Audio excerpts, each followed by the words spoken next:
বিনিয়োগ বাড়াতে উদ্যোগী রাজ্য সরকার, বাংলায় ফিরছে শিল্প। এটা ডাবল ইঞ্জিন সরকারের অঙ্গীকার। বেঙ্গল চেম্বার অব কমার্সের বিকশিত বাংলা অনুষ্ঠান, সেখানে যোগ দিয়ে এমনটাই বলেছেন রাজ্যের অর্থমন্ত্রী স্বপন দাশগুপ্ত। পশ্চিমবঙ্গে 1000 কোটি টাকার বিনিয়োগ হবে, আশ্বাস পিয়ারলেস গ্রুপের ম্যানেজিং ডিরেক্টর জয়ন্ত রায়ের। আশার আলো দেখালেন শিল্পমন্ত্রী তাপস রায় সহ উপস্থিত সকলেই। লক্ষ্য বিকশিত বাংলা। শুক্রবার শহরের একটি 5 তারা হোটেলে বেঙ্গল চেম্বার অফ কমার্সের বিকশিত বাংলা অনুষ্ঠানে যোগ দিয়ে বিনিয়োগকারীদের উৎসাহ যোগালেন রাজ্যের অর্থমন্ত্রী স্বপন দাশগুপ্ত। তার কথায়, গত 50 বছরে বাংলার অনেক ক্ষতি হয়ে গিয়েছে, তবে ঘুরে দাঁড়ানোর ব্যাপারে দৃঢ় প্রতিজ্ঞ বিজেপি সরকার। বাংলায় ফিরছে শিল্প, এটা ডবল ইঞ্জিন সরকারের অঙ্গীকার। We've entered certainly a new phase in the history of West Bengal, when people can actually say that the past 50 years was an aberration, or was it a nightmare? We don't know. But at least we know that we have a very, very long way to catch up. Losing 50 years is a very, very damaging prospect for any state. বিকশিত ভারতের অনুষ্ঠানে অর্থমন্ত্রী ছাড়াও উপস্থিত ছিলেন শিল্পমন্ত্রী তাপস রায়, অর্থনীতিবিদ ও আর্থিক বাজার বিশেষজ্ঞ সঞ্জীব সান্যাল, পিয়ারলেস গ্রুপের ম্যানেজিং ডিরেক্টর জয়ন্ত রায়, প্রাক্তন টেনিস তারকা লিয়েন্ডার পেস সহ প্রমুখ। বক্তব্য রাখতে গিয়ে পিয়ারলেস গ্রুপের ম্যানেজিং ডিরেক্টর জয়ন্ত রায় জানান, পশ্চিমবঙ্গে 1000 কোটি টাকার বিনিয়োগ হবে, তার মধ্যে 600 কোটি হেলথ কেয়ারের জন্য, অঙ্কোলজি বা ক্যান্সার প্রতিরোধে 400 কোটি বিনিয়োগ, জেলা হাসপাতাল বারাসাতে 1500 কোটি টাকা ও রাজারহাট নিউ টাউনে 500 কোটি বিনিয়োগ। এর ফলে বহু মানুষের কর্মসংস্থান হবে। 2029-এর মধ্যে এর সুফল পাবে বাংলার মানুষ। পশ্চিমবঙ্গে বাই AGM 28 1000 কোটি টাকার বিনিয়োগ আমরা সম্পূর্ণ করব। তার মধ্যে আমি একটু ভেঙে বলে দিই, 600 কোটি টাকা হবে অন হেলথ কেয়ার, একটা হচ্ছে 400 কোটি টাকার অন ফুল স্পেকট্রাম অঙ্কোলজি, আর 150 কোটি টাকার আমরা করছি ডিস্ট্রিক্ট হাসপাতাল বারাসত। দ্বিতীয়ত, আমরা ফার্স্ট টাইম ওয়েস্ট বেঙ্গলে এবং রাজারহাট নিউ টাউনে ইলেকট্রিক সহায়তায় live work play 3 dimension neighbourhood তৈরি করছি, যেখানে রেসিডেন্সিয়াল, কমার্শিয়াল এবং ইন্ডাস্ট্রিয়াল মল থাকবে। সেটার জন্য আমরা 500 কোটি টাকা ইনভেস্ট করছি।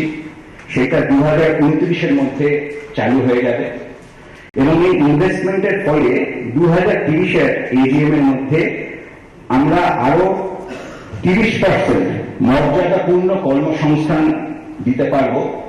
এমন কর্মসংস্থান যেখানে মানুষ যেন বাংলা থেকে চলে না যায়। শিল্পমন্ত্রী তাপস রায় বলেন, অন্য রাজ্যে বিজেপি সরকারের হাত ধরে শিল্প এসেছে, বাংলাতেও আসবে। যারা ইনভেস্ট করবে তাদের পাশে থাকবে সরকার। খাদ্য, চামড়া সহ একাধিক বিষয়কে এগিয়ে নিয়ে যেতে উদ্যোগী হবে রাজ্য। Electronics, semiconductor, precision engineering, food processing, textiles and technical textiles, leather and footwear, renewable energy, green hydrogen,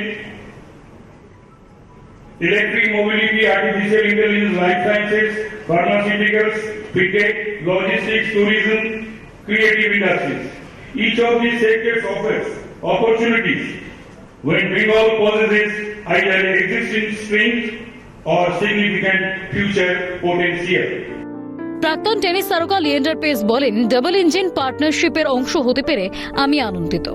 আমার লক্ষ্য স্পোর্টস, এডুকেশন অ্যান্ড হেলথ। বাংলার ছেলেমেয়েরা যাতে জাতীয় স্তরের পাশাপাশি আন্তর্জাতিক স্তরে খেলার সুযোগ পায়, সেই চেষ্টা করব। Today, thanks to a double engine partnership, all the power is within us. It is my greatest honor to be a son of the soil, and my focus is on sport, sports education and health. Today in India, we do not have one child from Bengal, both girls and boys, or men and women, who represent India in any national team sport. Not one. This breaks my heart. পরবর্তীতে সংবাদ মাধ্যমের মুখোমুখি হয়ে অর্থমন্ত্রী স্বপন দাশগুপ্ত বলেন, ব্যবসায়ীদের উৎসাহিত করা এবং আস্থা এনে দেওয়াই ছিল আমাদের কর্তব্য। এখানে আজকে যেটা গুরুত্বপূর্ণ ছিল যে আজকে এই বাজেটের পরে প্রথমবার কোনো একটা বড় বিজনেস ব্যবসায়ী সংস্থা বেঙ্গল চেম্বার অফ কমার্স, তার একটা বড় গুরুত্ব আছে পশ্চিমবঙ্গে, তারা এরকম ইভেন্ট একটা করেছে। তো তার মধ্যে মানুষকে একটু ব্যবসায়ীদের একটু উৎসাহিত করা এবং তাদের মধ্যে একটা আস্থা এনে দেওয়া, সেটাই আমাদের কর্তব্য ছিল। তাপসদাও সেটা করেছেন, আমিও সেটা করেছি। বিসিসিআইয়ের পক্ষ থেকে এই কনক্লেভের আয়োজন করা হয়েছে, যেখানে শিল্পমন্ত্রী থেকে অর্থমন্ত্রী প্রত্যেকেই জানিয়েছেন বাংলাকে বিকশিত করতে শিল্প সমাজকে উদ্বুদ্ধ হতে হবে, শিল্প সমাজকে এগিয়ে আসতে হবে। ছোট শিল্প যারা রয়েছেন তাদেরকে আরো বেশি পাওয়ারফুল হতে হবে, সরকার তাদের পাশে রয়েছেন।